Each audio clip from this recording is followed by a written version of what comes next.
So, ladies and gentlemen, welcome back to our first high-level panel. It gives me a great pleasure to introduce to you as a keynote speaker today a young woman who has traveled from Tanzania to be here with us. And she had quite an ordeal to come here, actually, because of borders, boundaries. So maybe on a side conversation, you can hear her story of that challenge. But she's here to talk to us about today. Sorry, she's here today to talk to us about her work on gender equality, which very impressively began when she was 15. So it puts me to shame what I was doing at 15. This is when she realized that children, mostly girls in her community where she was, had their rights violated. She went on to launch a youth club in her school and started advocating for child rights. Passionate and vocal about education, she's a fierce advocate of girls' rights and works on social change so that women and girls are valued all the way from the start of their lives.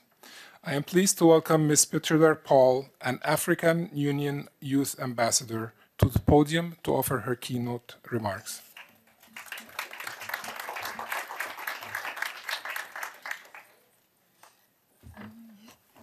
Good morning, everyone.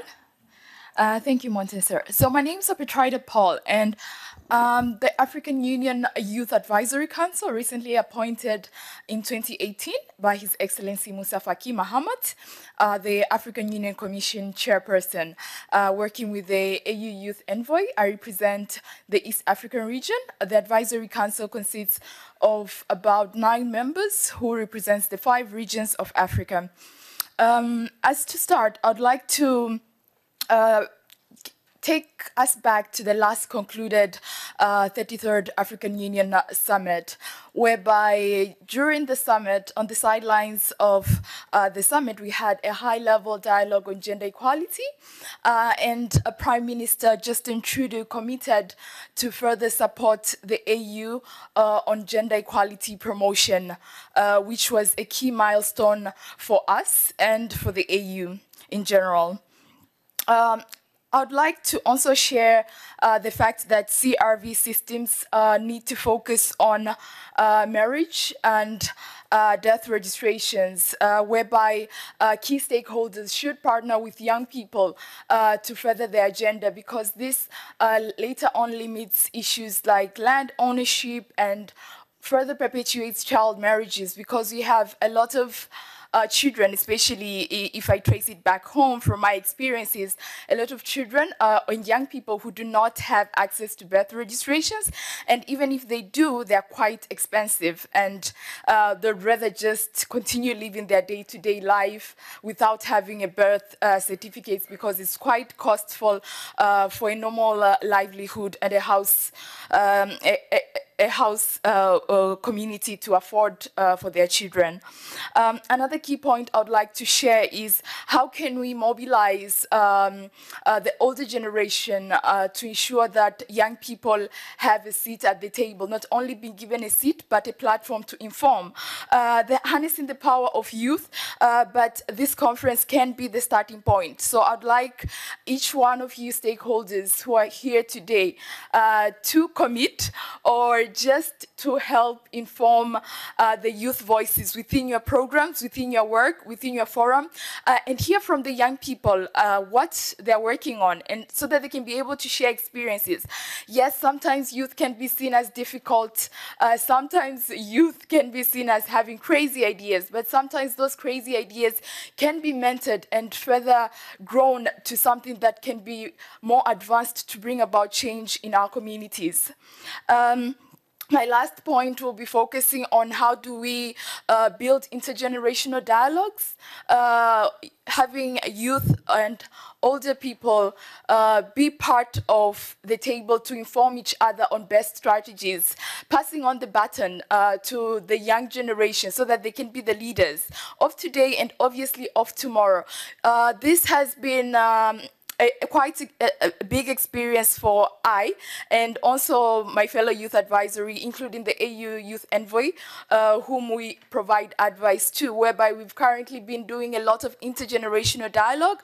Last year we did an intergenerational dialogue on women and gender with His Excellency President Uhuru Kenyatta, who's the global champion for youth in Africa. So this was something, it was actually a good momentum for us to actually have key leaders in the audience, in that platform where they can be able to mentor young people and grow within the stages of life that you're transiting the message. Because at the current stage, we have a lot of young people who do not have enough research data, who do not have enough information. We have the few fortunate who get the platform to share and speak, and the majority who still do not have access to this information. How can we pull them on board? How can we bring them on board? How can stakeholders better include the young people to help disseminate the information?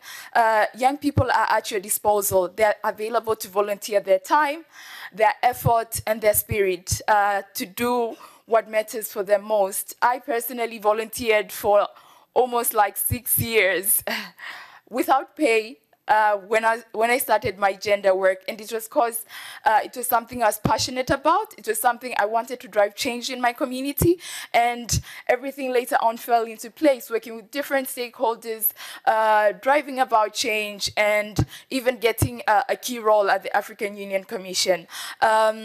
Finally, I would like to thank Open Data, IDRC, and UNFPA for their unwavering support to the youth, and also to be able to give a platform, which obviously I have a lot of audiences, fellow young people back home in different countries who are watching, and most of the ideas that I shared here are basically through their collection of ideas that I shared online, so that I can collect what do they really want. How can stakeholders invest in young people? These are the voices of the young people that they want. They want intergenerational dialogues.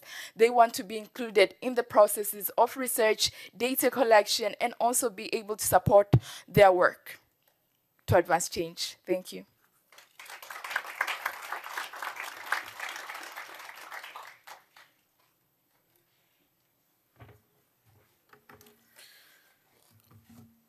Petrider, thank you very much for these inspiring words, for reminding us again that the future belongs to young people, but also that the not young people have something to contribute as well. So joining hands and doing things together is important.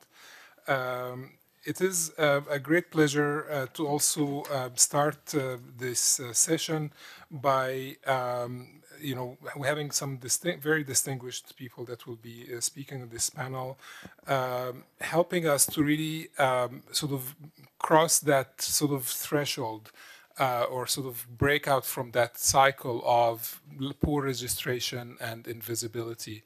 We still have they're estimated about 1 billion people worldwide who are not registered.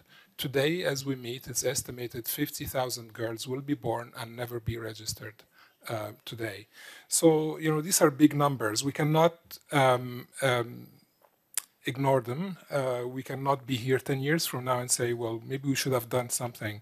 Well, now is the time to do something. And here, to start this panel, to speak and examine this current state of CRVS systems and how, and how it connects to gender equality, and discuss what needs to be done and how soon and how urgent. So I'm thrilled to introduce this stellar panel. Dominique is on the panel. I've already introduced her, so I don't want to, I'll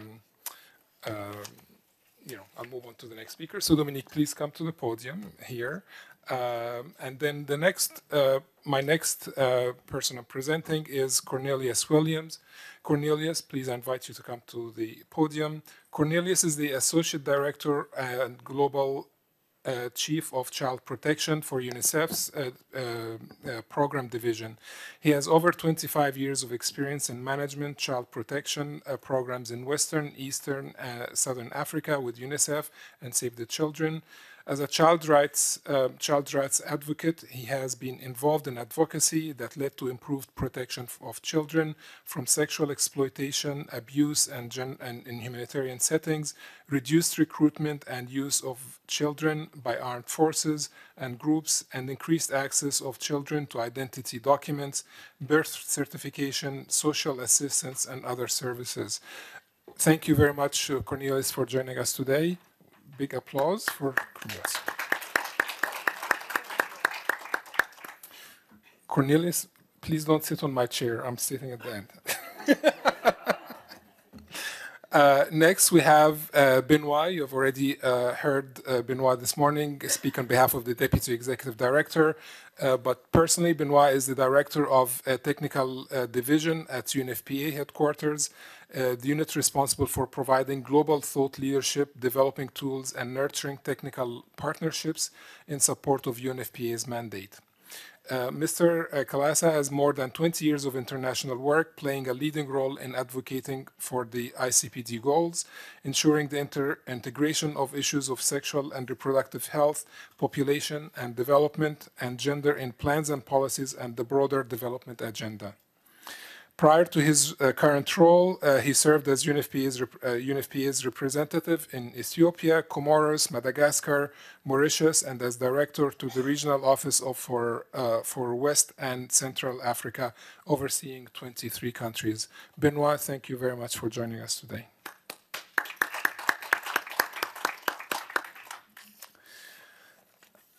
Finally, we have Shaida Badiee. Shaida directs, also our co-sponsor, host for the event, for the conference.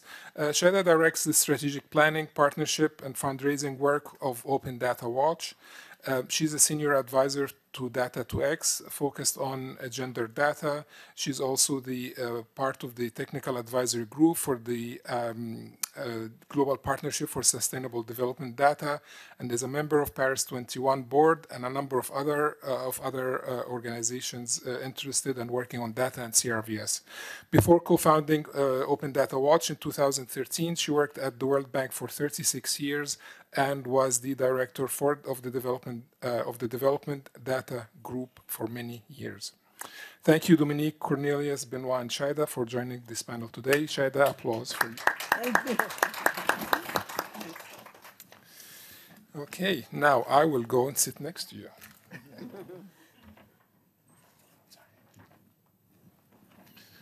So is this now working? Okay, great. All of you have important positions, high positions in your organizations, and contributing in your own way to the Sustainable Development Goals and the gender agenda associated with that.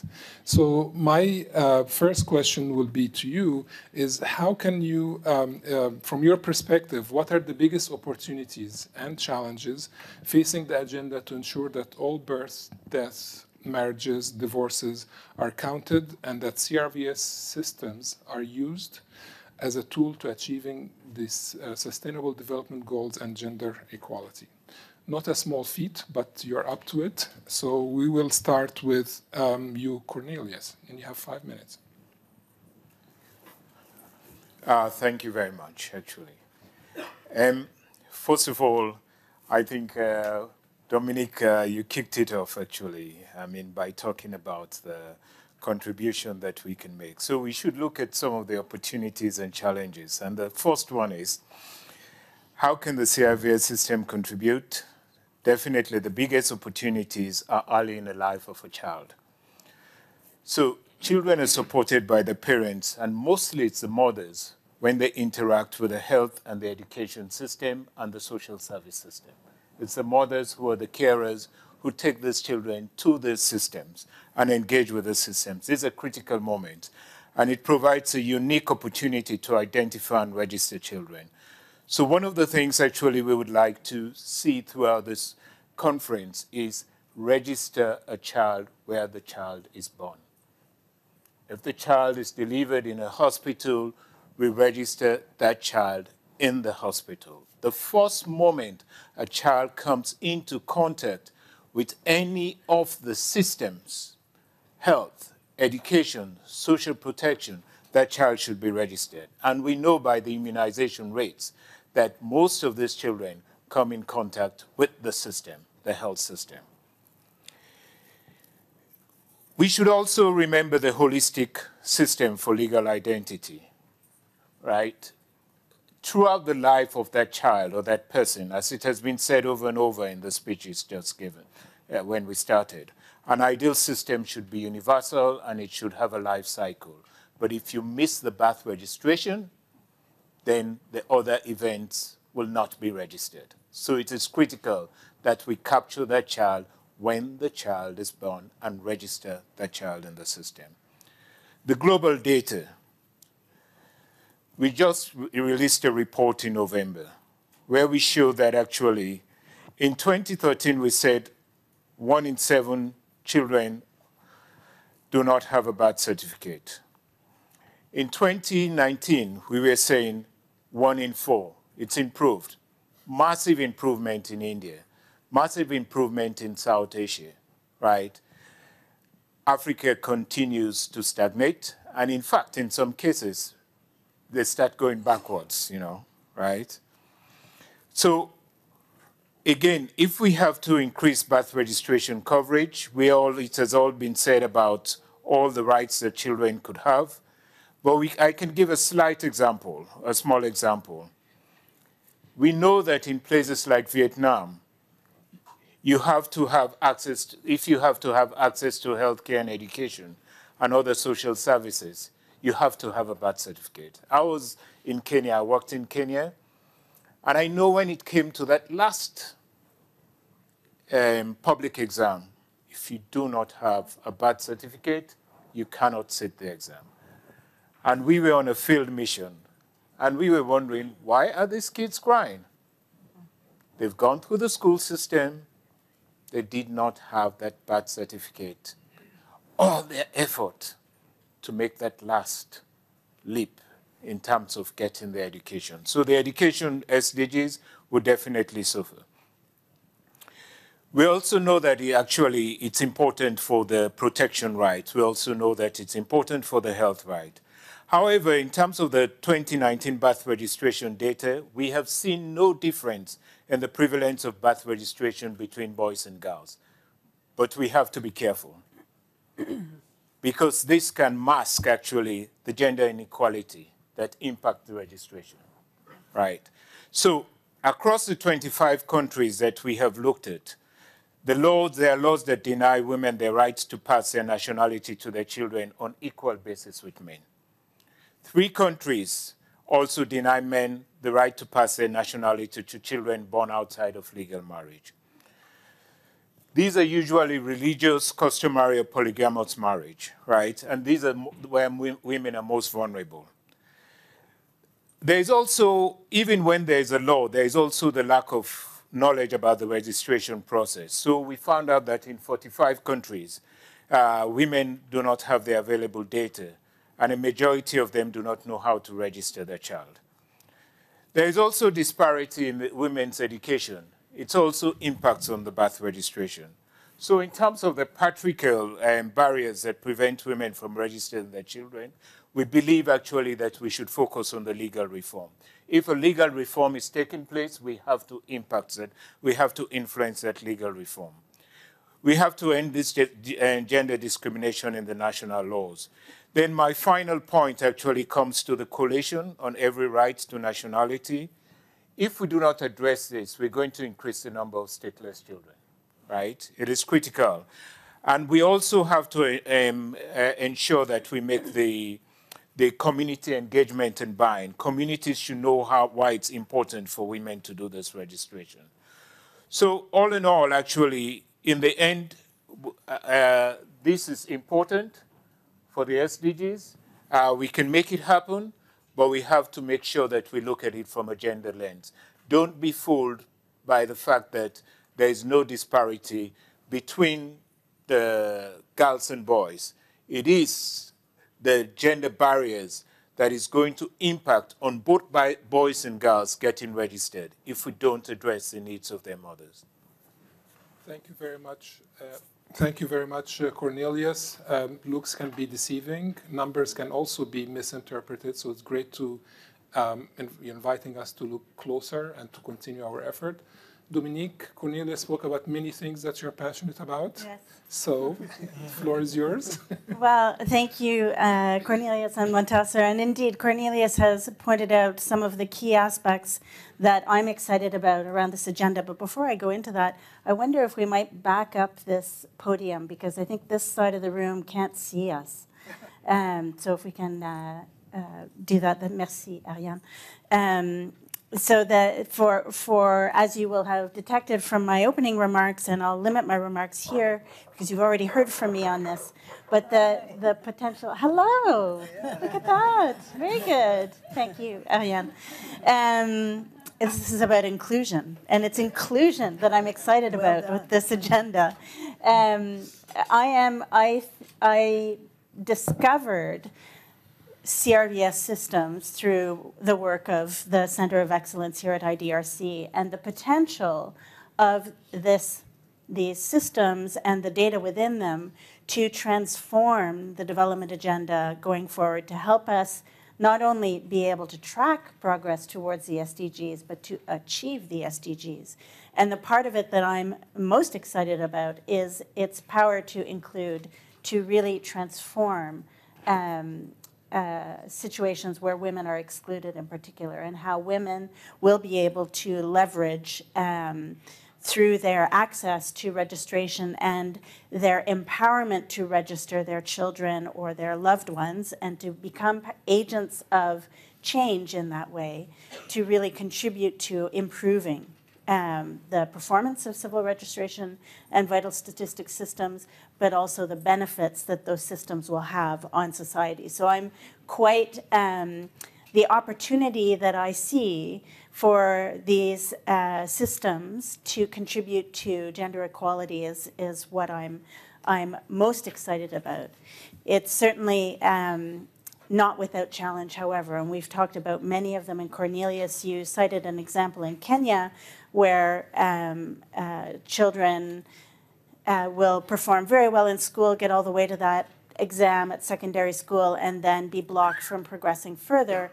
And their families and the children and even the schools won't know how to help those children overcome that hurdle. If you're 15 or 14 before you recognize that you need a birth certificate, then we need to help with innovation around how we might actually be able to provide that registration at that time for those who are currently not yet registered. This is where I think there's a huge potential for research in helping contribute to overcoming some of these barriers, whether it's understanding why people are not registering, understanding what kinds of structural or institutional barriers there may be to that, and the real opportunity that there may be to accelerate the agenda going forward by demonstrating how we can unstick some of those. So obstacles that are those who are currently left behind are the focus, I think, of many of us in this room.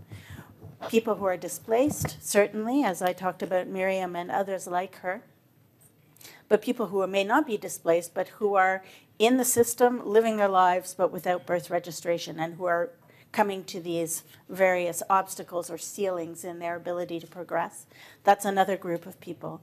And then, to summarize, the potential of building on other types of empowerment activities to help women become much stronger agents of change around the importance of these particular milestones, and owning it themselves, not only birth registration, but marriage registration and death registration. Thank you very much, Dominique. You talked about the barriers, institutional, sometimes cultural, sometimes just financial. Shaida, what do you think? Opportunities, challenges?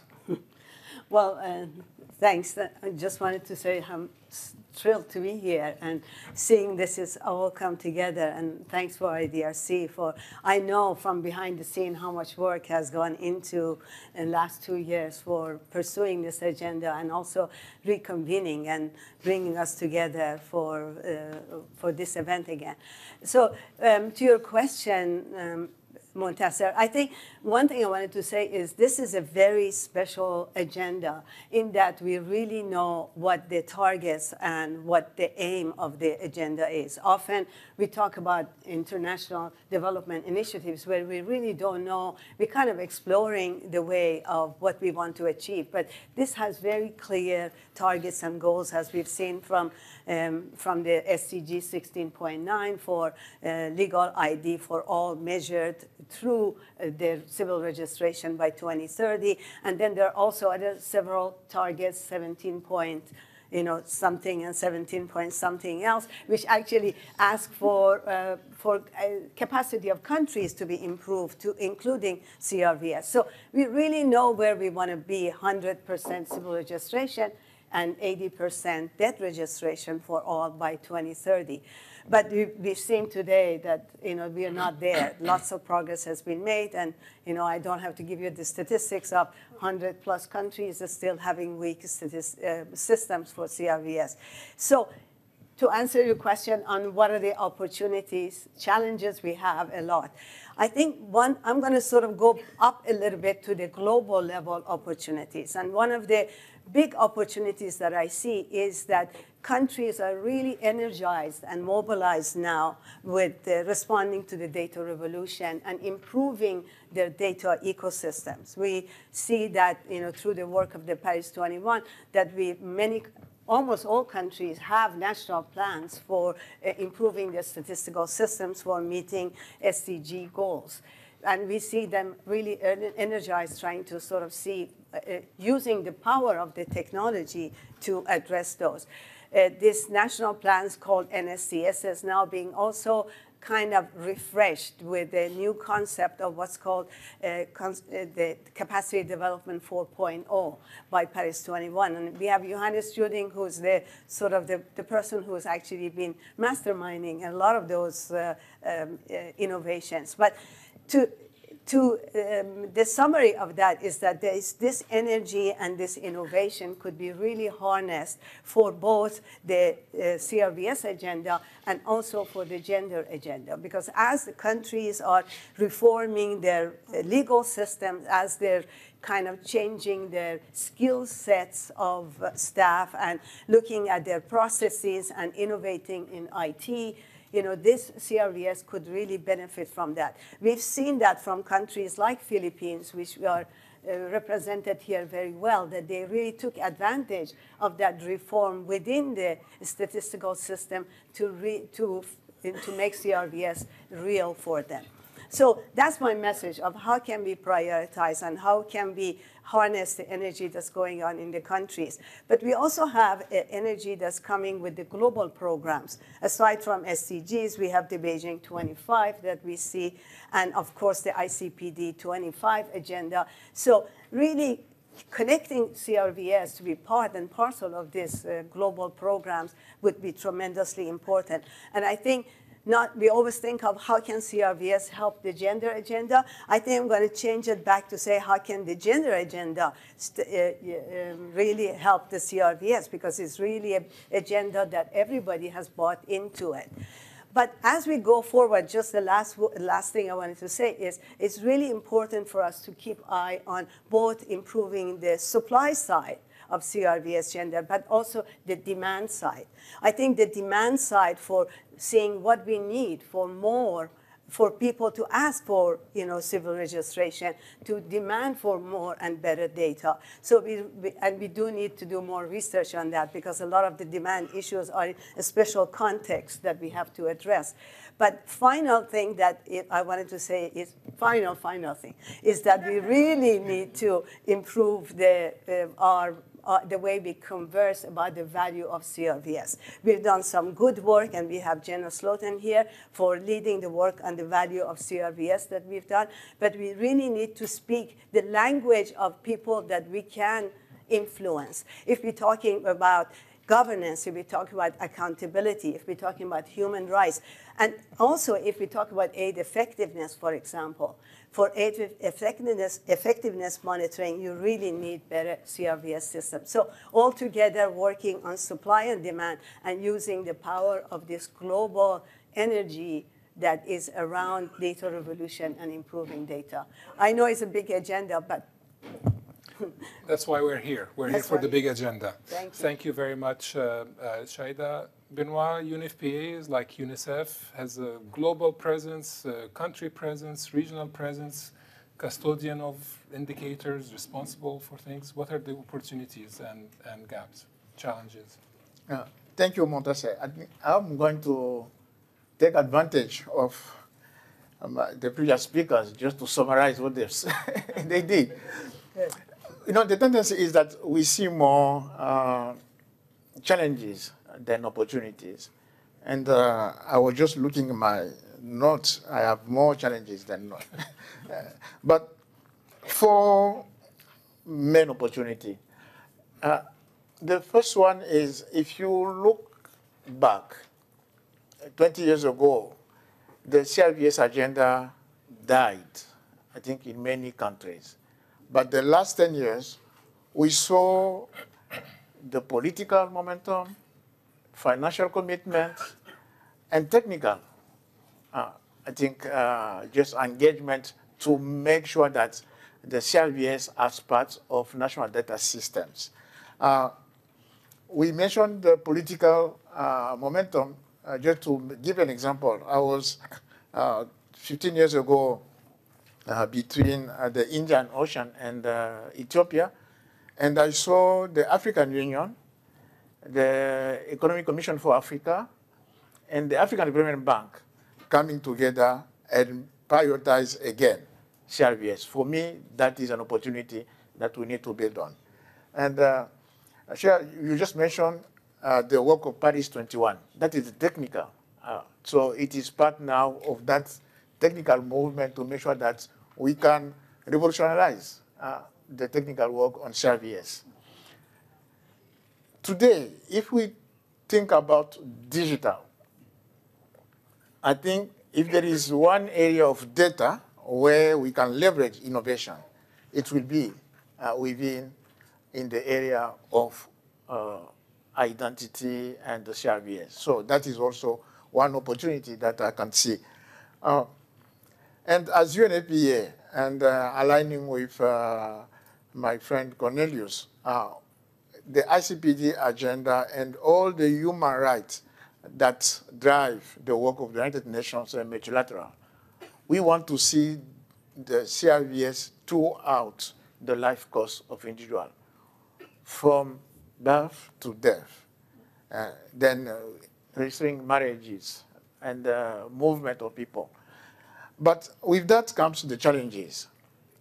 And one big challenge that, Dominique, you mentioned at the start of this conversation today is the disruptions.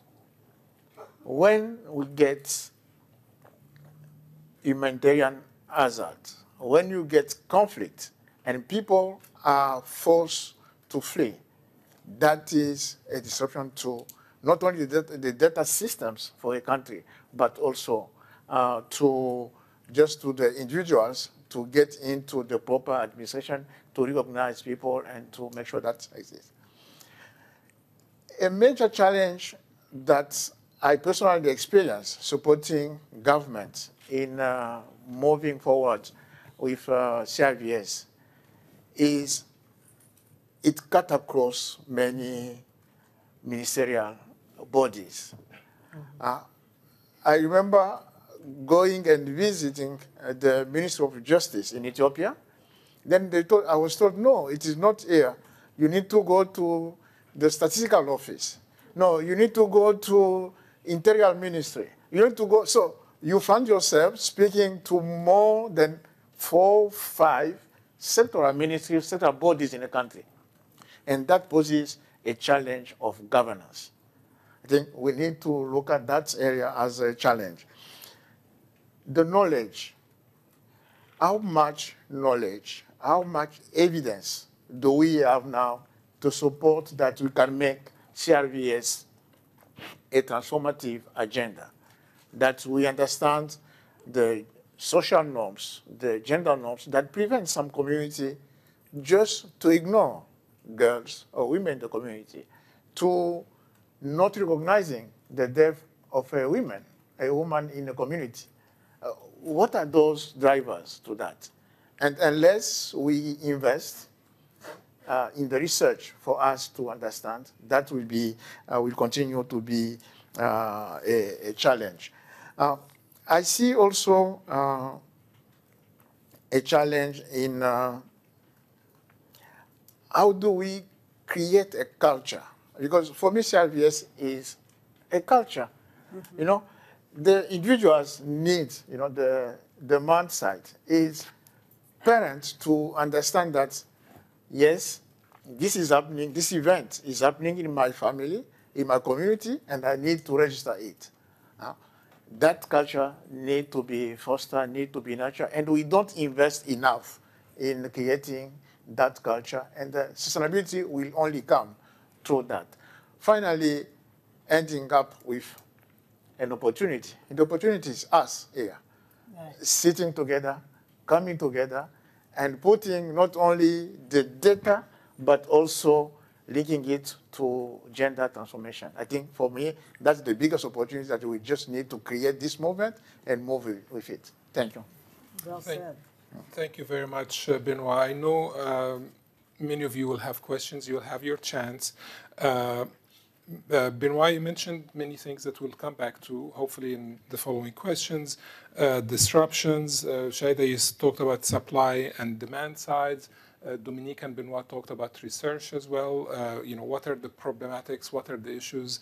What is the evidence? So we'll come back to that in your in the follow-up questions. But now maybe I'll have a specific question for Dominique, and we'll start with you. I have a question for each of the panelists, starting with Dominique. IDRC, exciting, going through a new strategic planning process, or IDRC is already a thought leader in the domain of data, and we're gearing up for this 10-year investment in knowledge, innovation, and solutions to improve the lives of the most vulnerable and deprived. Could you share what you can at this point, and in terms of IDRC's vision on strengthening its thought leadership on gender and CRVS data?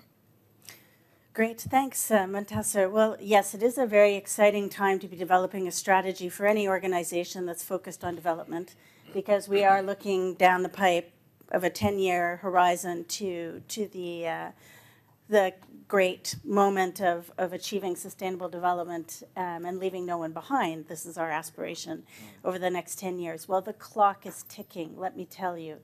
And so at IDRC, we have the good happenstance, lucky situation of being in a planning process that aligns with that. So we'll be looking ahead with a 10-year strategy to contribute through research, primarily in developing regions of the world, to help overcome those obstacles to achieving the Sustainable Development Goals, to achieving gender equality within that agenda, and to contributing beyond that to a more sustainable and inclusive future for all of us, but particularly in the Global South. So that's the sort of horizon that we're looking at. And within that, as we think about how technological change, how we've heard already the potential of this digitalization of our entire world, and how that is now being played out in various contexts, including in low-income countries, that whole technological change dimension is one of the aspects of the decade ahead that we're quite taken with. And when I think about the CRVS agenda, in particular, the intersection between our goals around registration, vital statistics, and mobilizing the appetite, the demand for using these data, not only to track the SDGs, but within countries. I think of the intersection of that agenda with the technological agenda. So the potential of new technologies, certainly data systems and the tools to use them, artificial intelligence, cloud storage and so forth to really enable solutions in contexts where it hasn't been possible before. At the same time, we're also very interested in better understanding what the downside to that might be.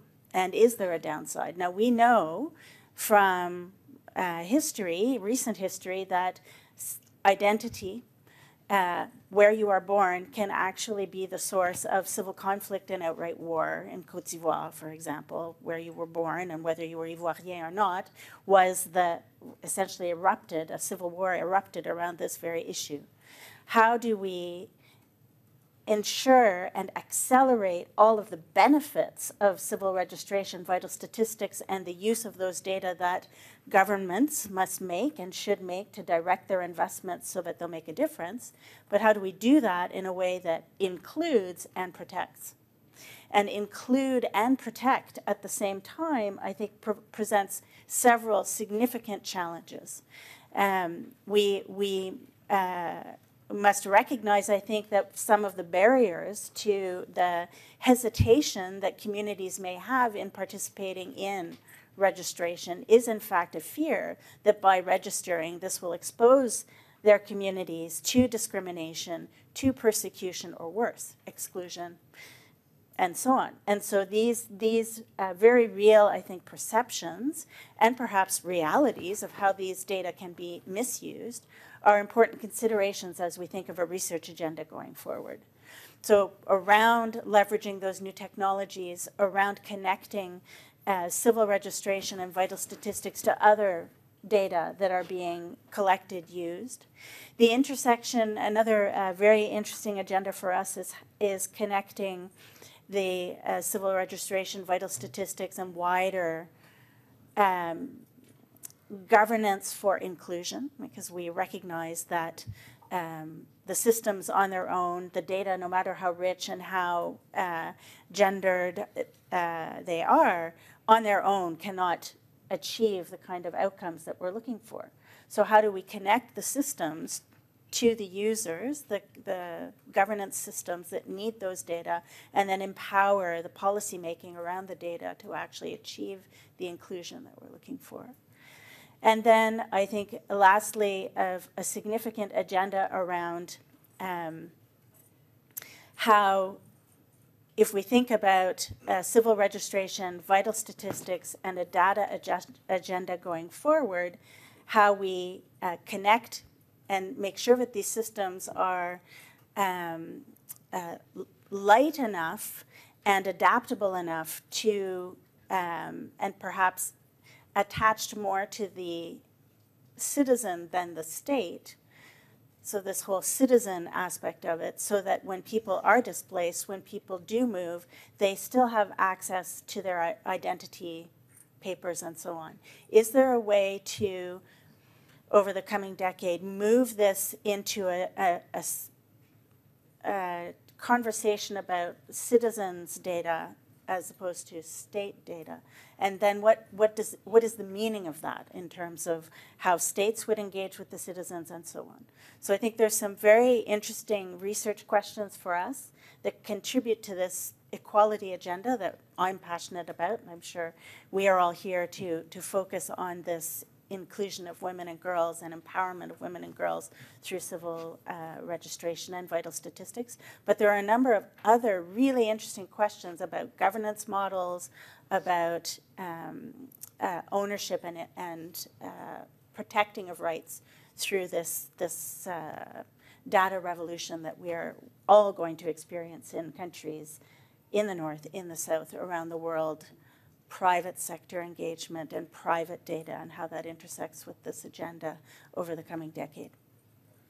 Thank you very much, Dominique. What you mentioned also reminds us, as I think Benoit mentioned earlier, so of the ICPD 25, several of those issues in terms of linking the inequalities or the linking inequalities with, how do you actually measure it, how do you document it, and how do systems promote it or propagate it, and how new systems sometimes need to be in place to make that, to reverse that.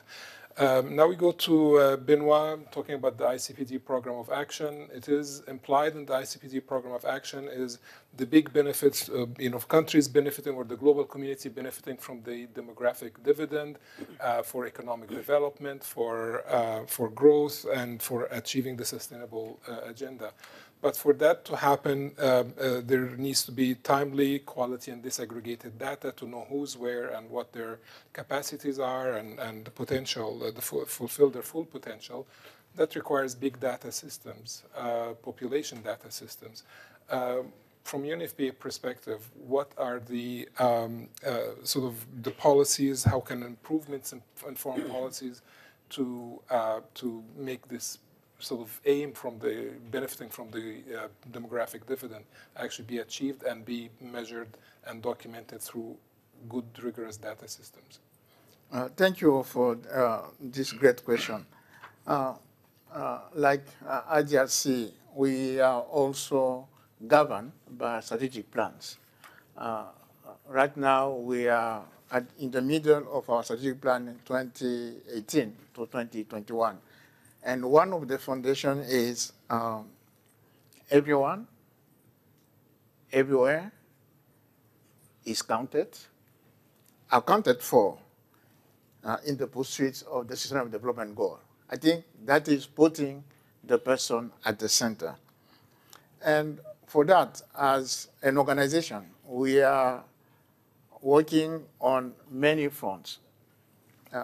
The first front is internal, having quality integrated data systems, using and leveraging innovation. So we have been working on what we are calling the population data platform, which has different layers of indicators, from global indicators, ICPD, SDGs, to program indicators, which can respond to our internal, but also can speak to program like Every Woman, Every Child, can speak to the SDG action plan now on SDG 3, then coming back to respond to humanitarian. What we are looking at is how do we get that integrated population data systems that are linked directly to the SDGs? And one way is the technical work, the advocacy work that we have been providing to countries. I did mention our work engagement in the 2020 round of census. For us, that is a vehicle of ensuring that that is happening. But now, we are making sure that our partnerships with IDRC through the ConVERGE is being integrated. So we are not looking at CRVS and census as parallel work streams, but integrated data systems. For us, it is one way of having cost-effective mechanism and system that will respond and enable countries and communities to respond to the needs when they emerge, to make sure that we can respond to our three transformative goals of getting to zero preventive maternal death, getting to zero unmet needs for family planning, and get to zero harmful practices and gender-based violence. So that is the framework within which we are working.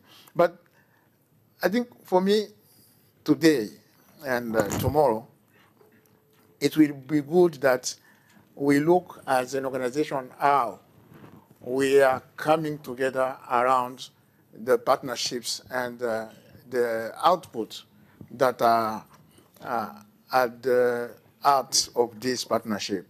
One is, how do we get to improve the routine and systematic assessment of CRVS data system and completeness of quality? I think that is one of our common objectives. Yes. The second is, how do we increase the effort to strengthen marriage and divorce? registration, because it was mentioned by some of the speakers here that that is probably the door that opened to women vulnerability and disempowerment. I did mention, in responding to your previous question, the culture of vital statistic production. Not only production, but utilization, usage. That is something that we are an organization we want to be working on. And lastly, one point I'm proud of is that as UNFPA, we are thinking of building a new stream of cadre. We are looking at how do we build new data scientists, youth fellows that will be working on CRVS. We have some of them here, and that is something we think that, as we did in the past, 30 years ago, of training demographers, training population scientists, specialists, we want now to start developing this new generation of specialists on CRVS, but more with data analytics skills, with all they can speak about, how do you call them? I forget even these new terms of innovation, where they can now, they are using this in finance also. What is it? Big data. Data stewards. Data stewards. The blockchain. Wow, that is the word. Oh, yeah. Yeah, you see. So the blockchains, we want to have that generation of young people who comes and use that and apply it to vital statistics. So this is the way we want to respond to the promises of the ICPD, full access to choices and rights. Thank you very much, Benoit. Petrider is probably tweeting already this. We need young people to get into, linking blockchain with CRVS systems and big data. So great. Thank you very much, Benoit. I now move to Shaida. We have all of this costs money. It doesn't come cheap, but it's also, of course, it's very important, but it has costs attached to it. You're talking about the costs, sort of the benefits for individuals and governments, of course, far outweighs the cost. But there is a tangible cost that comes with improving or strengthening CRVS systems. And sometimes those costs or the demands for those costs are competing with other investments in sustainable development goals, or sometimes appear to be competing with required investments for other SDG goals. So how can we attract the necessary resources to fulfill this agenda over the next 10 years? How many hours do I have? Well, this is one of the topics these days that I wake up in the morning thinking about and go to bed thinking about. So we're doing a lot of research and costing behind it. So there are tons of material available. One of the briefs, in fact, talks about this, and we just did a very short note, actually, for this conference, so that that paper will also be available. But I think overall, everybody in the room knows that the financing for SDGs is a challenge, and it's a big ticket item, big opportunities, but also a big ticket item that we are facing with. But also, I think everybody knows that statistical capacity building in many countries that we're worrying about, the low-income countries, is a very aid-dependent sector. It's probably one of the most aid-dependent sectors among all the different sectors that we are talking about. Many countries that I have seen through my course of helping the countries with the statistics, they started with 80% aid-dependent, and maybe 20% of domestic resource mobilization. And fortunately, we have seen countries that have graduated to 100% domestic resourcely finance. Like, again, we have Philippines here, and we have Mexico, South Africa. There are good examples of countries that can manage that. That's really what's sustainable. But we are far from that still. There are many, many countries that are dependent. This is a big-ticket item. It has a lot of global impact. It's public good. So it really needs the help from the global and international community. We have done some estimation of the SDGs data shortcomings. Paris 21 has done some recent estimates that we need actually almost double the investment that we are making from aid in official development assistance. We need to double that and go up to something like 0.7%. It's still very small, 0.7% of the whole ODA to go to data and statistics for SDGs and for other purposes. And right now we are not there, and there is a big gap. When it comes to CRVS, we've done a lot of different estimation. There was one that we did when, in 2015, when the joint work of the scaling up was done, and then we updated that recently. We think that there is a financing gap for CRVS for the next period to 2030 of the scale of about 100 million per year. So it's pretty significant amount. When we look at the data and the flow of funds to social sectors, again, CRVS is part of that social sector. The good news is we see some increase in the last few years. But a lot of it goes to this guy, to population census and for 2020 census, which is great. But not exclusively goes to CRVS. So hearing that the plan are really to integrate more of ID and CRVS and census and making sort of these guys to become friends rather than competing with each other would be really terrific, for us to move the agenda. Now, in terms of different initiatives, there's a lot going on. You've heard Canada bilateral aid for CRVS is very important, and Canada is one of the ones who's leading the sort of the pack on financing. Then we have the multilateral funding, and that's where I think there is a big opportunity. And one of the biggest opportunity of the multilateral funding right now is IDA. IDA 19 replenishment has just been done. IDA 18 was very big, 75 billion so of funding, but IDA 19 hopefully would be close to that. But IDA 19 for the first time has what's called policy for development sort of thematic area under governance and institution building. So that basically means that there is an allocation at the country and regional, and sort of for some countries, there are funding available for building better statistical system.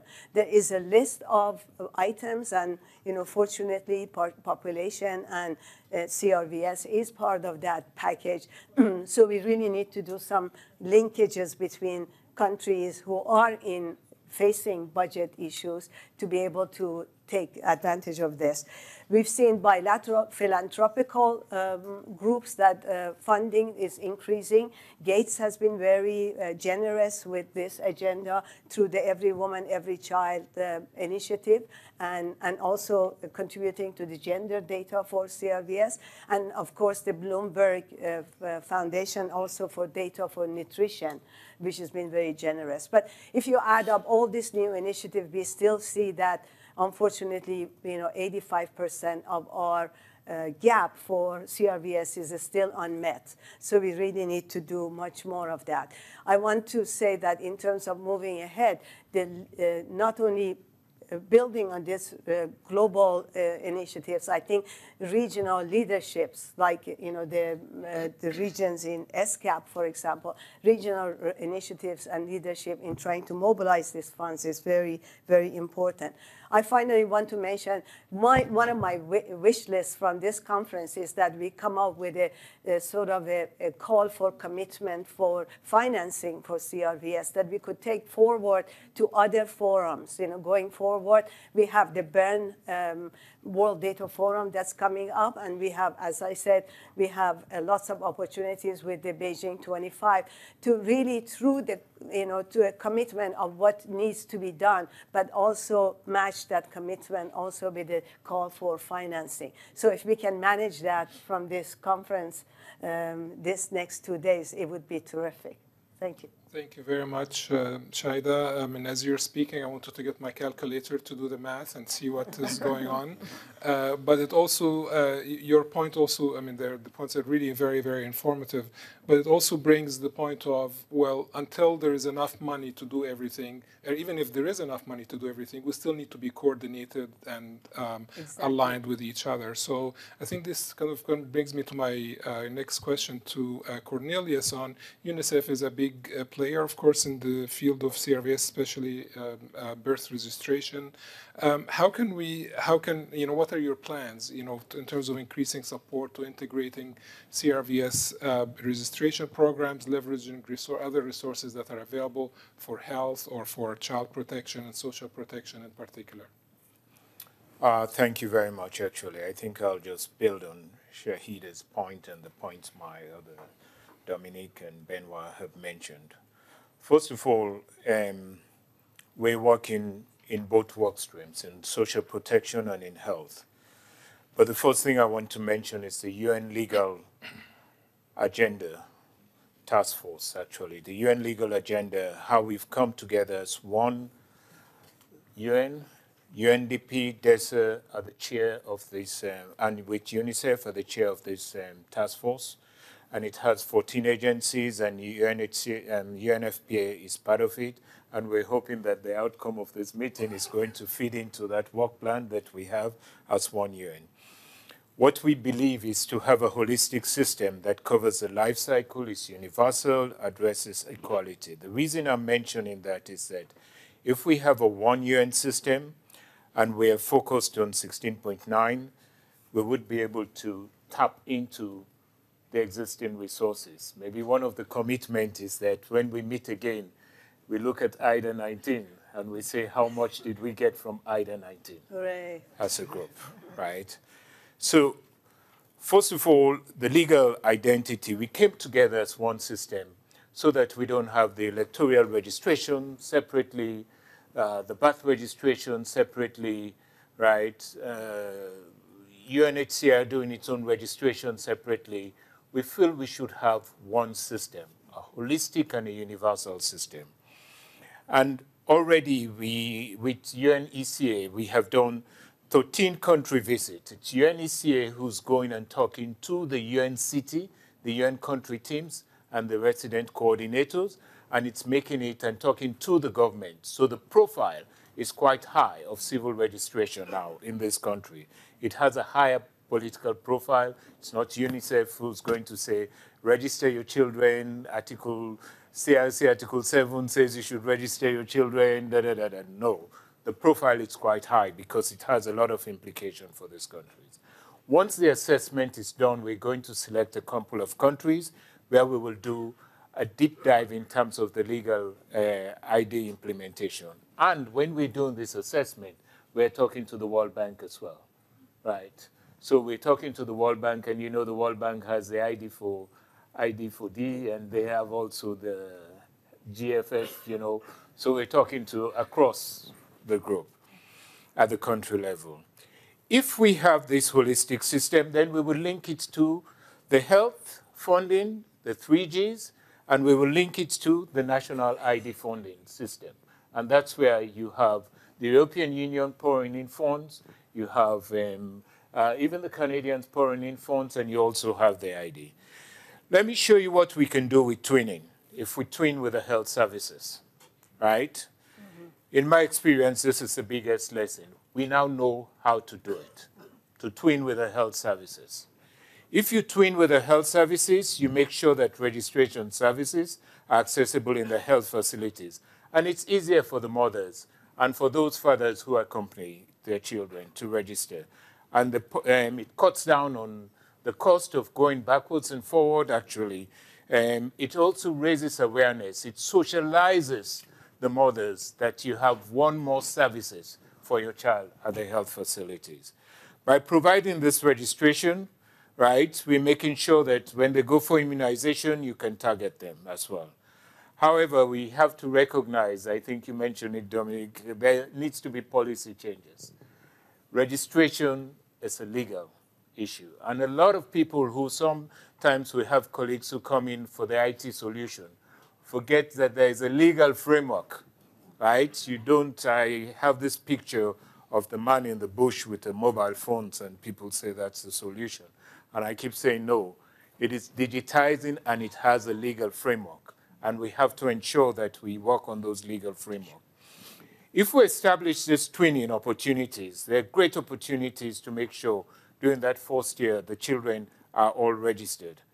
Let me give an example of a fragile situation. In DRC, we worked with them in DRC. They have like over 80% of births happening in the health facilities.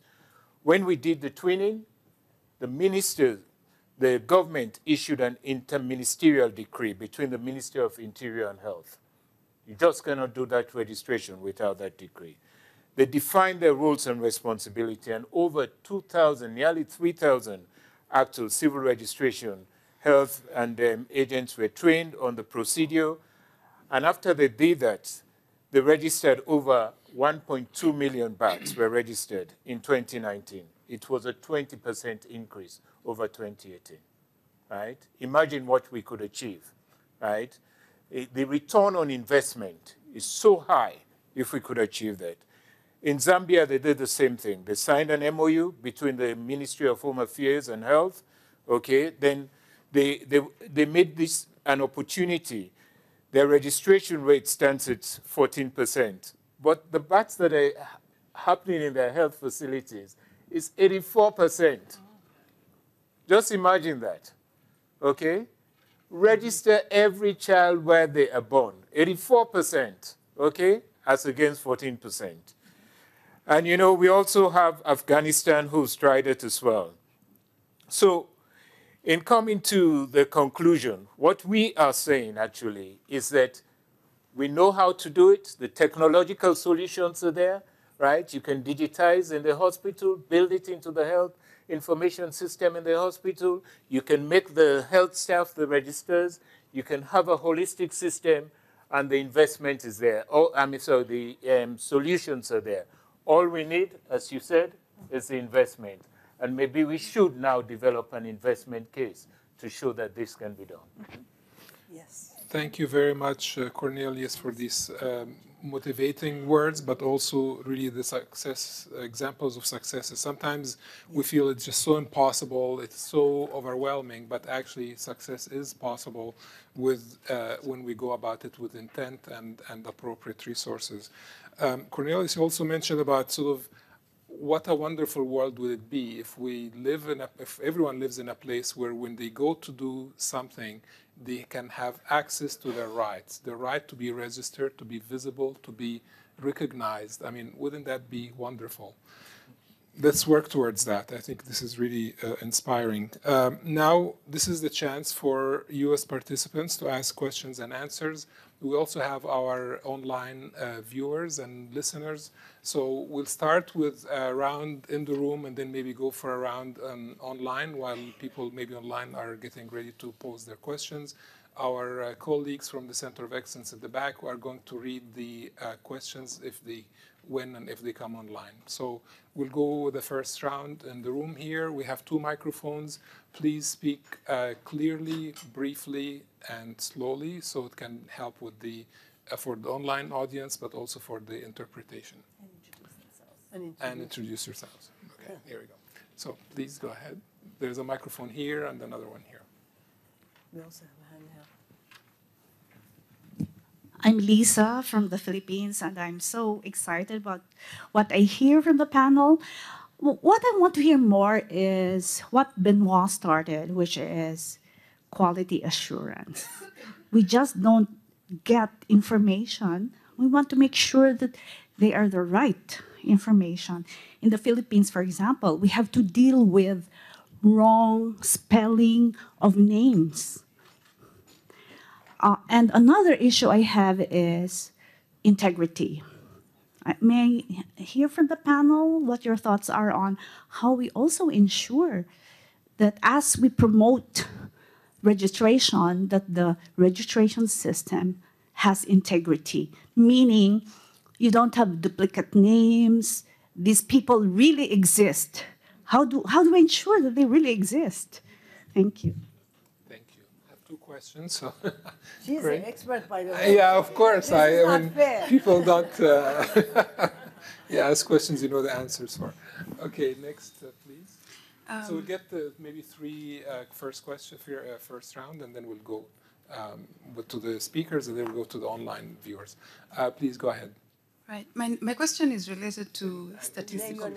Sorry? Introduce yourself. Oh, I'm sorry. My name is Gloria Mathenge. I work for the Pacific community, and I'm based in New Caledonia. So my question is related to production of vital statistics from civil registration systems. And in my observation, seeking for guidance from UNFPA here is, we advocate for civil registration as the most reliable sources of vital statistics, but we do not, I have not seen necessarily an increase in countries that are shifting towards register-based censuses, like countries that are doing well with their registration systems. And I speak having the Pacific in mind. We have small island countries that have good registries, but we still, at the same time, run against the census. So I don't know, is it that we don't trust our data, or what is UNFPA's view on this particular issue? Thank you. Thank you very much. Irina? Good morning. My name is Irina Dinko. I work at the Center of Excellence for Civil Registration and Vital Statistics System. Thank you very much. I think it was a very inspiring panel, and I have a question for you. As a matter of fact, maybe 2. I think we heard a lot this morning about birth registration and linking it with health services, and we do know that there is a high coverage of birth registration worldwide, albeit some people still do not have the certificates. But what about death registration? How can we capacitate the governments, as a matter of fact, to put death registration as a priority when we know that death registration coverage in sub-Saharan Africa, many countries under 5%? So if we are to accelerate progress, how do we accelerate progress? And another question, perhaps it's around marriage registration. If in birth and death registration we do have a lot of data, what about marriage registration? This is an important tool of social protection, in particular for women. So how do we put this as a national priority? How do we support the governments in making it a national priority into their, poverty reduction strategies? Thanks. Thank you, Irina. Is there a question from here? And maybe we go, Marwan, do you want to come? And then we'll do the responses. Thank you very much. My name is Marwan Khawaja, and I'm from the Regional Commission for Western Asia, ASQA, and I work in the Statistics Division. So thank you very much. Very exciting interventions. And thinking about finances and all of this, when we work with governments in the ground, one of the main challenges we face is actually the coordination within the country, and nobody actually is addressing the waste in terms of cost. So instead of one system, integrated system, we find fragmented non-systems actually. So you have the Ministry of Interior, the most powerful with ID registration, and then you have the Ministry of Health with registration of birth and death. And in our region, we have the courts for marriage and divorce, and they're not integrated, everyone is working alone, etc. So Benoit, I think you mentioned now we're moving towards sort of, and it's a welcome initiative. Many countries are actually trying in our region for the Gulf states. They decided that 2020 round of censuses should be based on registers. However, only 2 countries in the Gulf managed to access data from registration. You have internally within the country, very powerful ministries sometimes not willing to share their data with the statistics offices. So they decided, well, we'll do it the traditional way. So there is this wave. I mean, I think this is an opportunity, and thank you for mentioning it, is that for linking registration with censuses, not even like administrative data, even not necessarily population registers as a first step to use the administrative records. However, we face this challenge, and it's a huge cost. I mean, I don't know if you have something to speak to this important issue in terms of finances and also wasting. Thank you. Thank you very much. I think we'll start with Benoit. Please. I will start with a disclaimer. The disclaimer is that I'm a manager, so I'm not a technician. So, but I have the privilege of having very wise people with me. So I will call on Rachel to answer the question on the census from New Caledonia. I think census-based, whatever. I think, but overall, let me just speak to some of the questions, starting with Marwan. You know, what we're having here is complex, and I think I did also mention that. Governance is an issue, a serious issue, when it comes to vital registration. So for us here, and we are counting on people like you, like Sheila and Lisa, I think you are on the ground. So let's open up. And I know UNS Paris 21 has offered that platform for us to exchange. So let's continue exchanging and learn from each other. That is why we are here. So you have the governance, but once you leave that, you have the architecture, where we have both the infrastructure, the technical infrastructure, the financial infrastructure. So, and then before you get even to the application. So let's have that comprehensive view and approach to the CRVS. That will also speak to the quality. And Philippines, I remember, I think 2 years ago, I was at the Statistics in the Philippines. You have made a lot of progress in terms of integrating CRVS in your data system. So what can we learn? What can you share with the other countries here? Burkina Faso, I know they are doing now the iCivil. Is this something that is sustainable? Can they learn from you? So these are the type of conversation I would like to hear and then to listen to when I'm here. And if I want to continue listening to my colleagues, Rachel and Romesh, I need to get sure that we have value for money. And thank you for mentioning the IDA 19, because 3 or 4 weeks ago, I was at the World Bank, and I was sitting with the new director of data for development, with Asham, and we're talking about what is happening there. And we have a window, but that window to happen is for the government, because IDA is the resources that are under the control of government. So they have to understand that it is not expenses when they get money to invest in CRVS, but it is investment. It is linked to social protection. It's linked to advancing the rights of women. And it can be twinned to the health system to achieve health outcomes. Because under the HG3, we have identified data and digital health as an accelerator to achieve health outcome. So let's give the meaning to that. Let's get the government understand that, and let the community own that and push that agenda and get the resources that are needed. But we park the answers to the technical questions, to Rachel and Romesh. Rachel, do you want to add now, just to continue on that thread? Sorry. Yeah.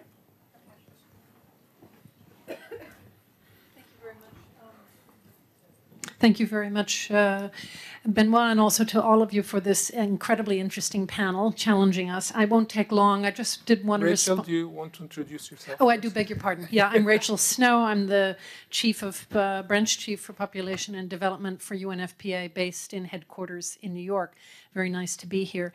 I just wanted to mention that in the context of census, particularly in this round, we have seen a large number of countries that are asking very concretely about how to progress from an episodic census to, in essence, a census based on registry data. And that's led to a whole number of partnerships and relationships. And if I won't go into them in great detail, I'll just say, for example, Ecuador, others may be aware, is using this round to do both, to indeed assess the coverage of the current registry system and how sufficient that may be ultimately. But let's just remember, as useful as that is, there are a lot of countries that really do not want to move in that direction, and largely around issues of identity, protection, and the need for a common identifier and anxieties about government and governance. So we've been trying to both help pre-position countries that are interested, and please, through our regional offices or us, do let us know. There's a roster of excellent consultants. In fact, Denmark has been leading in this regard, willing to very much go to countries and provide reflections on the legal and operational issues required. So thanks very much. Rachel, do you want to add something about quality assurance, a point about quality assurance? No, I'm going to turn that to Ramesh. That's really his domain. Okay. Please. Thank you very much.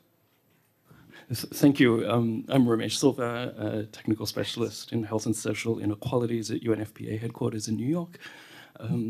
Just to pick up on this question around quality assurance, but also link up with Marwan's excellent question on coordination. Like, I think one of the strengths and challenges of CRVS is that it's cross-cutting, and it's cross-cutting. So there's an opportunity for inclusiveness, but there's massive challenges in terms of potential for silos.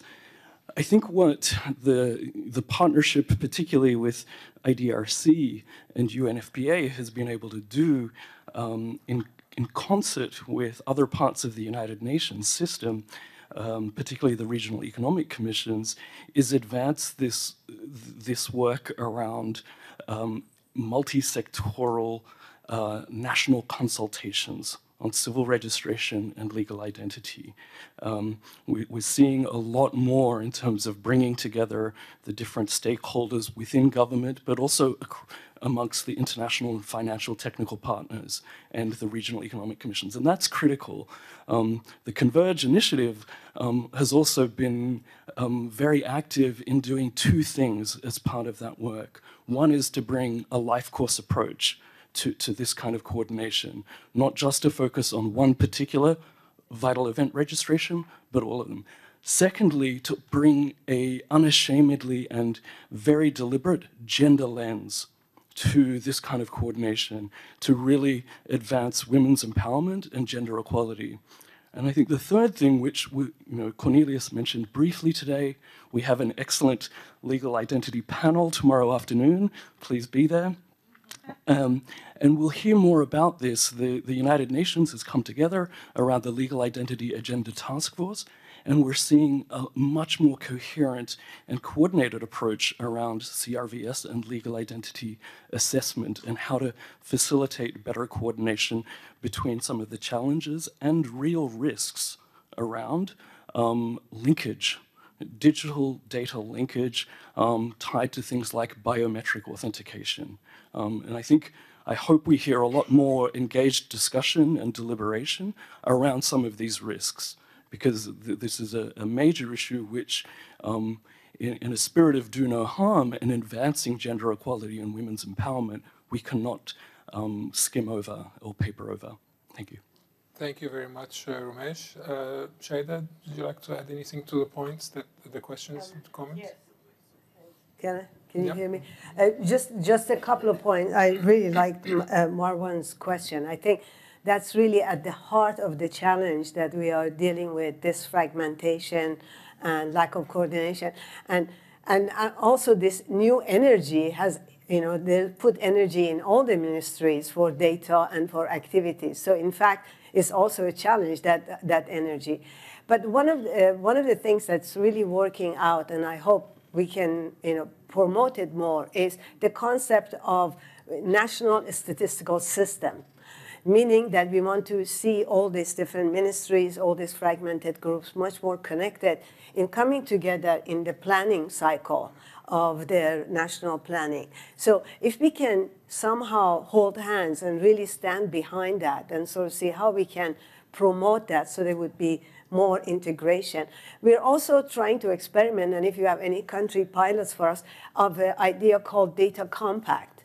And the data compact is basically where you try to articulate a country's needs and plans and priorities, and also have a costed plan next to it of sort of saying, what is the country is going to be needing, what is it from the domestic resources that is needed, and what do we need from the international partners, and then try to sort of test to see whether that could be used as a way of coordination, but also mobilization of resources, maybe even connecting it to other sources like IDA. So that data compact and the concept of NSS is something that we really want to work on. Also, coming back to Lisa's question, that was unfair because she's the expert on data quality assurance and promoting data integrity. But I think what's behind Lisa's question, if I could read her mind, is that these systems, when we put them in place, really need to be governed. It's not a sort of you flip the switch on and everything is going to run by itself. It has to be governed, and governance means that you have to have rules, you have to have geeky stuff like data quality assurance frameworks behind it. You have to have people who actually monitor those kind of qualities, and and you also need expertise and independence of a sort of a group, a data governance that could call things to task, so that nothing goes under the rug. It's really everything is very transparent as what's not working and what needs to be done. So I think data governance, and I loved what Dominique said, data governance is really important in this next generation of things, aside from coordination and trying to break this fragmentation together. Again, it was not fair for Irina to ask us this question about death and marriage and divorce issues, because she's an expert on that. But I think what's also behind her question, which is very important for us, is to say that when countries, we really need to balance investment, not only in registration, but also in divorce, in marriage, and in death registration, and kind of look at this as maybe 4 goals going forward: improving the birth registration, divorce, marriage, and death, of course. And then underneath it, if I read Irina's mind once more, is that the context is so important.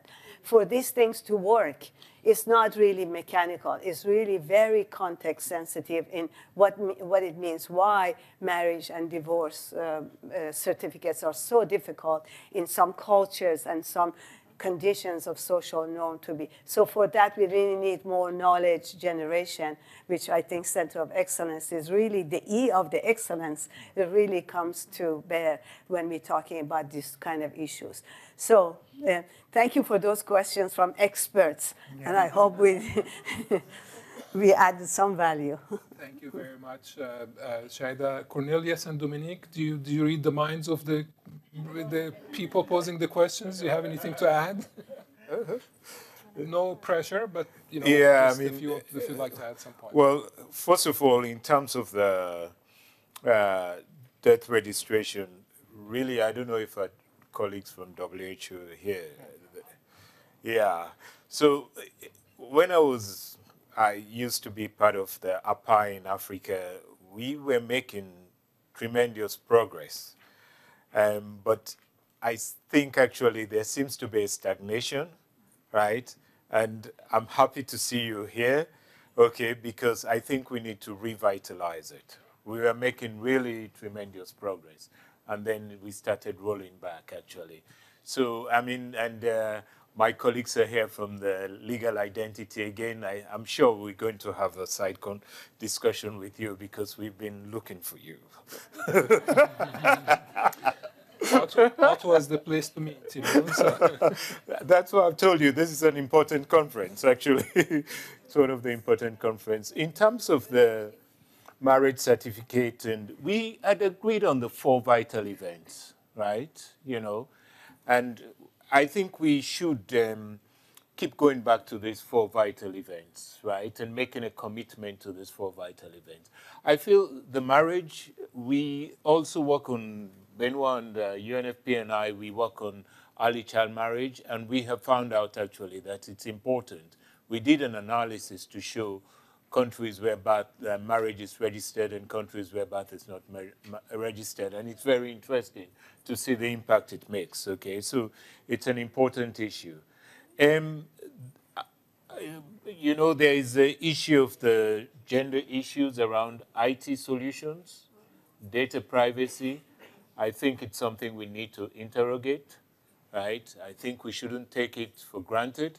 When we started in innovations and introducing innovation, started seeing a difference between the way women use actually technology and the way men use technology, right? And so let me stop here. The last point is the fragmentation. That's why we've come together, right? We do have guidelines for the UNCT, and my colleagues will talk about it. We feel that actually as a community, we have to speak with one voice on the comprehensive nature of this and socialize government.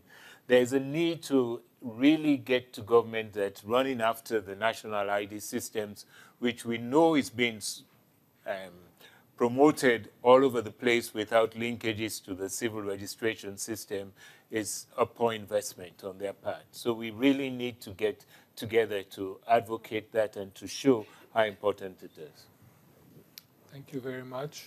Dominique, do you want to add anything? Maybe I'll just come in with one kind of, as I've listened to all of these fantastic questions, and I'm thinking of what I have to now go do and write the plan for how we will respond to in the next 10 years to the knowledge gaps.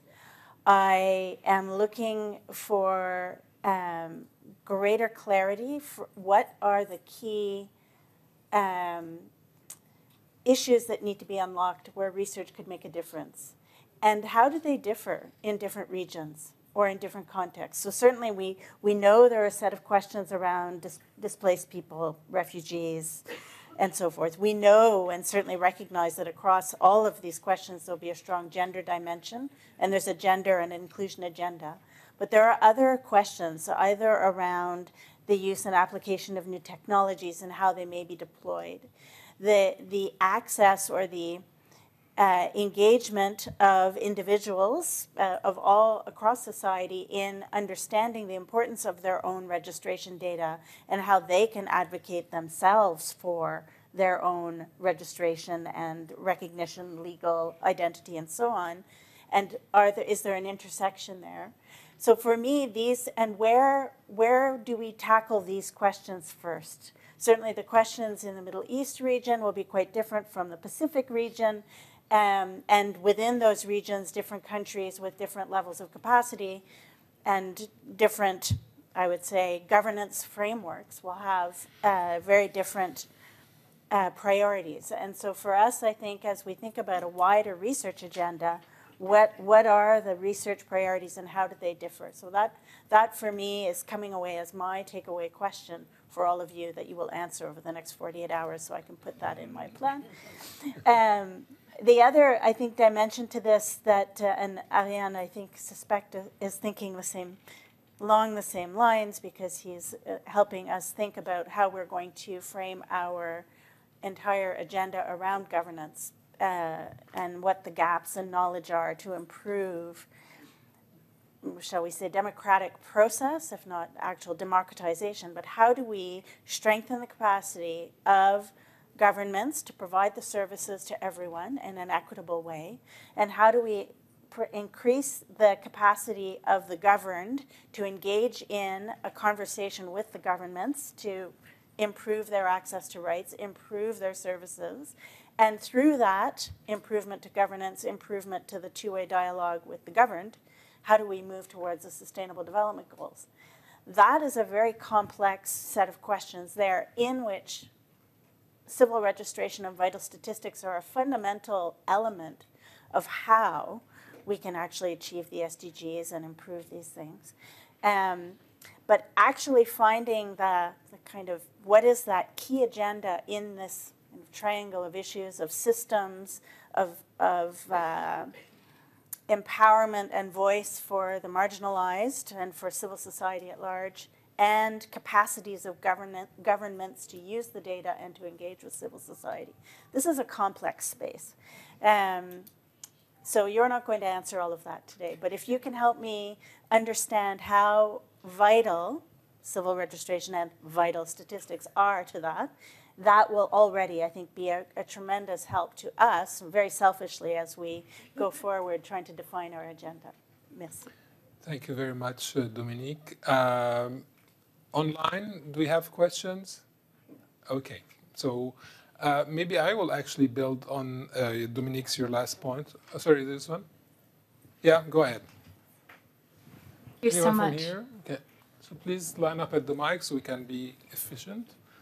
Please go ahead. Thank you. My name is Catherine Harrington. I manage the Global Campaign for Equal Nationality Rights, which is a coalition of national and international organizations and UN partners working to end gender discrimination in nationality laws. And we're very pleased to count UNICEF as a partner in that effort. So I was very pleased to hear you raise, Mr. Williams, the legal barriers that are critical to ensuring greater access to birth registration and CRVS systems, in particular, ending gender discrimination in nationality laws. While we're seeing progress in a number of countries, the unfortunate reality that we're facing in many of the 25 countries that deny women equal rights with men to pass nationality to their children, we're seeing a strong political opposition, as I'm sure you're very much aware. And that opposition is framing their arguments around quote-unquote national security, limited access to national resources, and really an understanding that reforming the law or keeping the status quo, denying women the same rights as men in the nationality law, both to confer nationality on their children and also on their spouses, is acceptable in the name of quote-unquote national interest. And civil society is, of course, working very hard to address these laws. We know that there are UN partners like UNICEF, like UNHCR that are working on this. But how can we increase the number of stakeholders that are reaching policymakers at the national level? Because we know these conversations are taking place in international forums at the UN where folks are maybe more inclined to talk about human rights and non-discrimination. But how can we really reach the policymakers and have a greater range of stakeholders with influence in these countries, encouraging these very much needed reforms? Thank you. Thank you very much. We go to a question here. Thank you very much. My name's Tom Orrell from Data Ready, and I wanted to respond in particular to Dominique's request, I think, for some ideas on future research. I'm really happy, first of all, to see that these issues of governance and of data governance are emerging so early on in the session. I'll be speaking more to them tomorrow as well in the final panel.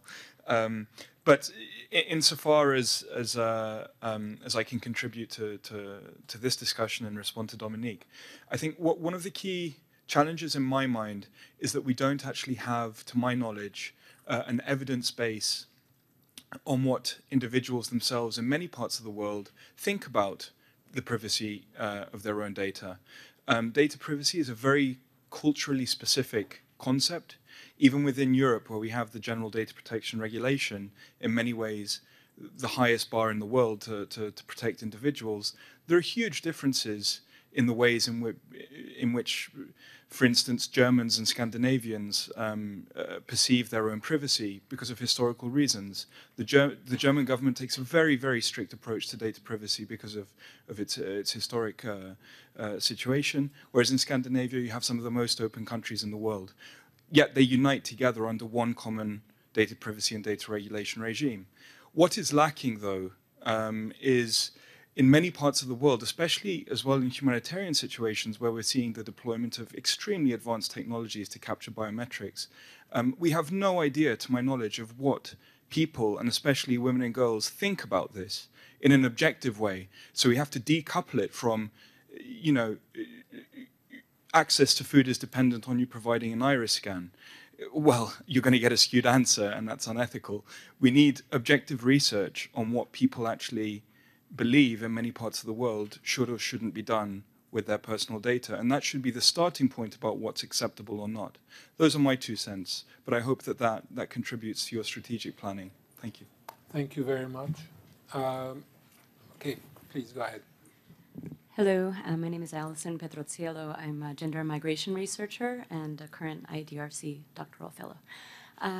My question is about the topic of digital ID and CRVS systems. And there have been several interventions that have hinted at the potentially contentious relationship between these two.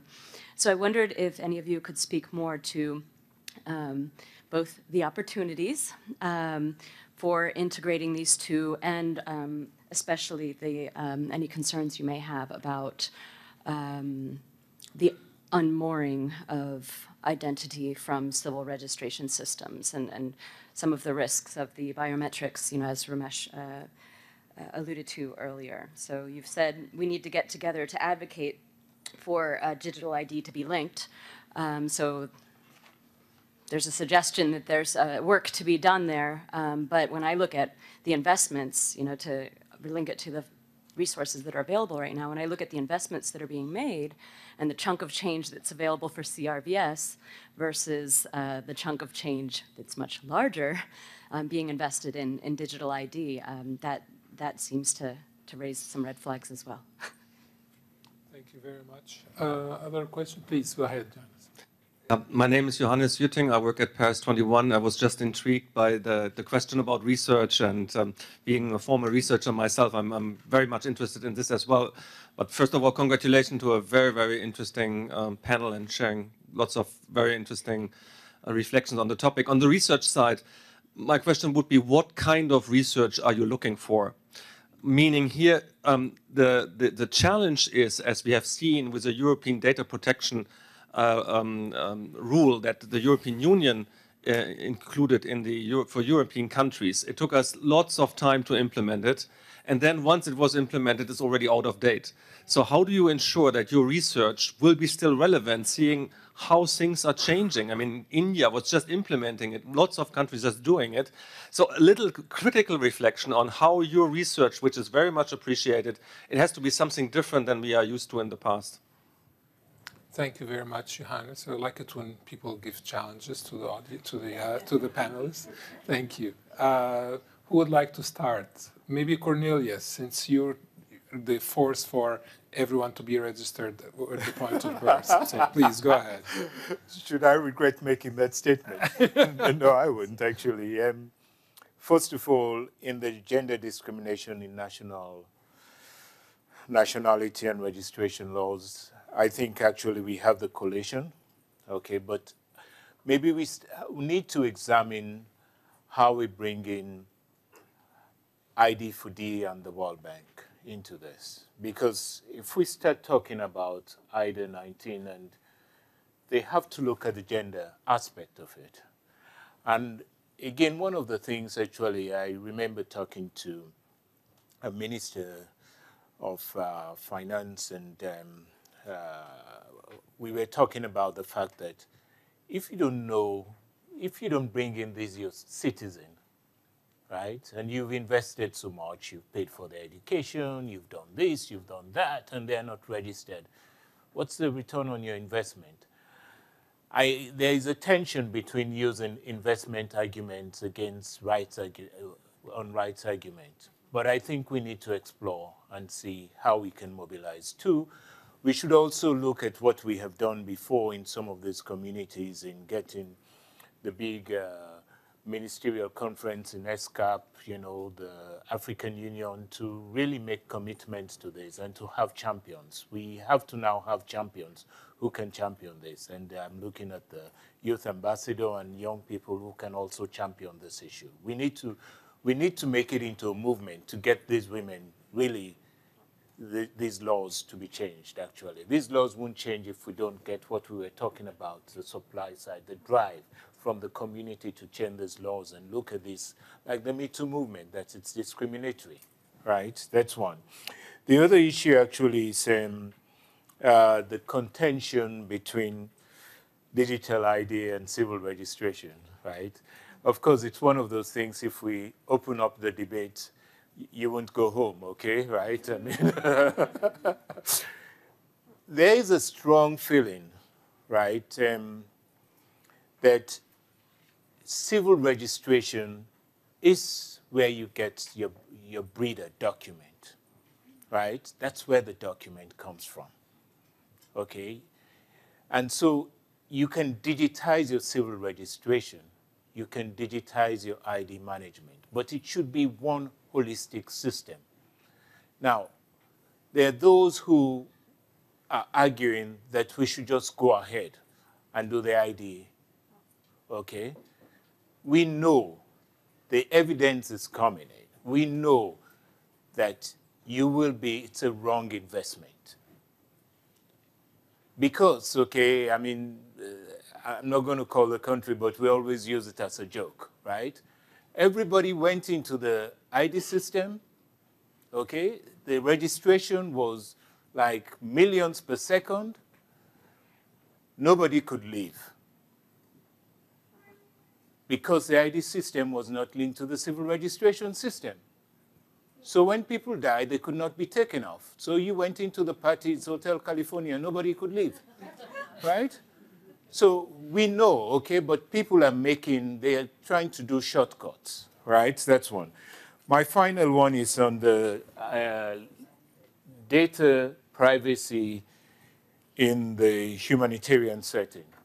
It's also a very contentious issue, right? These are the most vulnerable population. And they are totally dependent on the service providers. I feel actually it would be very unethical, and I know actually I'm going out on a limb, but I have believed in rights all my life, for agencies to go and make it a conditionality that you should be registered, okay, and they should collect your biometrics for you to have access to services, without you having an understanding of how that data would be used, where that data would go to. And this is, again, one of the most contentious debates in the humanitarian setting, right? And we would, if you could do that research, we would be happy to see the evidence of what that means to these women and girls, actually. Thank you very much, Cornelius. Dominique, do you want to? Sure. I think I want to comment on two things. So what kind of research do we need? I think there are a number of ways to slice that. Absolutely, we're not talking about going off into a lab and coming back in 5 years with answers that I absolutely agree the world in this space is moving so quickly that that's not helpful. But and there are different angles of the research. There's an agenda around how to develop the systems, how to capitalize on the new technologies and so forth, and resolve or create mechanisms to better capture, store, share, make accessible, and protect the data. There are then a whole set of questions around what are the policies, governance models, and so forth that are needed in order to govern and make sure that those data systems, civil registration, vital statistics, and identity systems are somehow used properly, maintained, and so on, and connected to the needs across government and not just in terms of a tracking of civil events. And then of vital events. And then there's also a set of questions that were raised by our Data Ready colleague around what do people think? What do people think, and what does identity and these types of data and their recording by governments mean for people? We have quite a lot of experience in understanding how to improve maternal and child health outcomes through implementation research. And certainly, given how actions are being taken, systems are being changed and updated and rolled out at large scale, there's a real opportunity for us to identify places in which an accompaniment model of research, either through an observational study or a more formal, more comparative study, can be put in place to capture some understanding of what's working, what's not working around these new tools, for example, around new gendered approaches, as another example. So I think there are a number of different types of research that we can be thinking of. For us, it's to figure out what needs to be done where and what is the priority first in terms of helping governments move forward with the inclusion agenda and the service agenda to those. So I'll just leave it at that. But I think that for us, the very exciting opportunity here to have all of this knowledge power in the room is really to help inform that knowledge agenda going forward. It's a tremendously exciting agenda for us, and we're delighted to feel the momentum around this question going forward. Thanks very much, Dominique. Shaida? Just 2 points. One is in responding to Johannes's question and Dominique's answer, I wanted to just add to say that there's also a lot of users of the research in here, and we are in contact with many.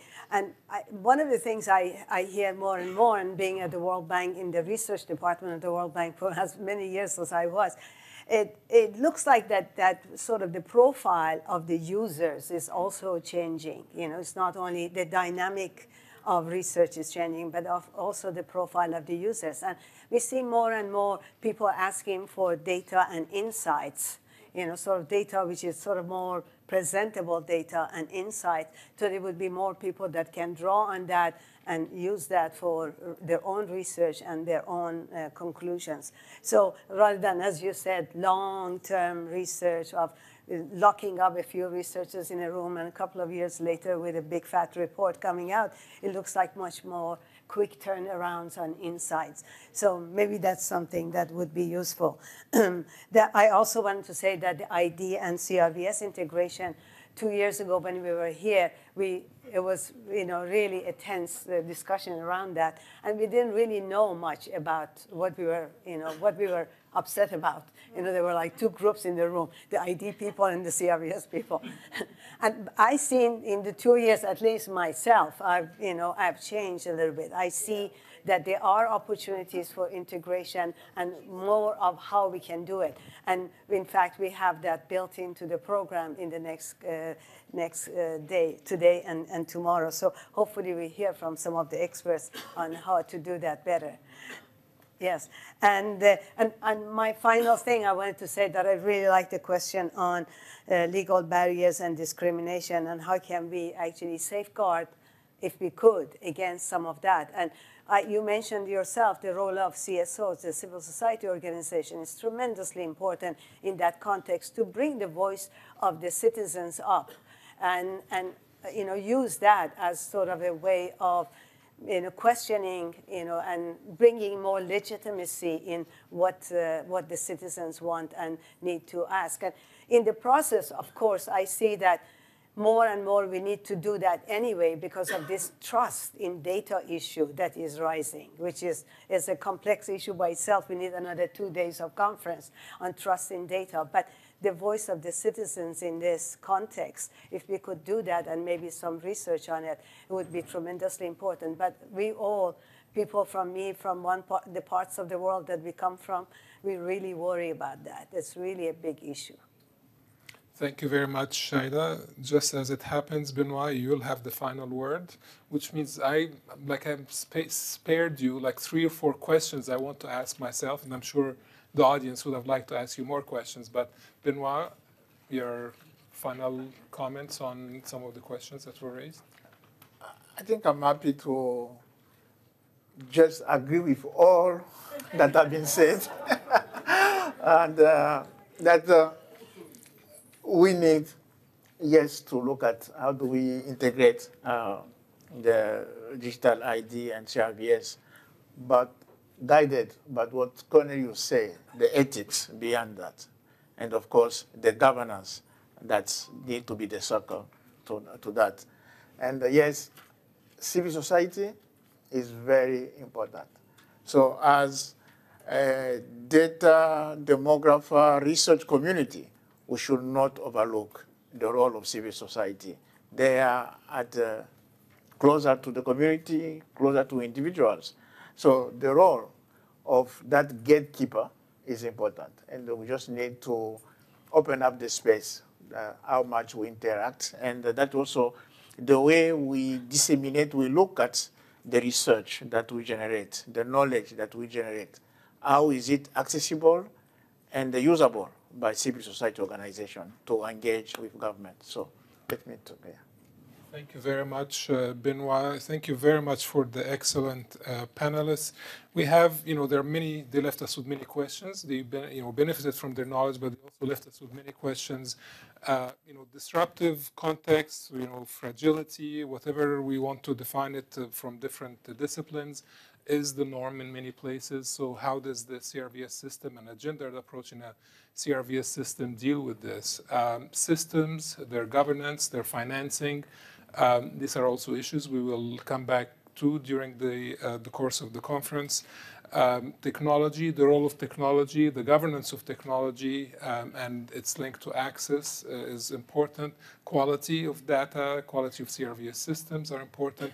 We'll come back to all of these during the conference as well. Having a gender perspective and a youth perspective to all of this is also something that we need to keep in mind, and we will come back to putting in a plug for my presentation tomorrow, leaving no adolescent behind. So there are excellent presentations, and mine is probably the least interesting one, but others are really fantastic presentations lined up for today and tomorrow, and very engaging discussions. So please, just share the warm thanks for the panelists from all of us, and we'll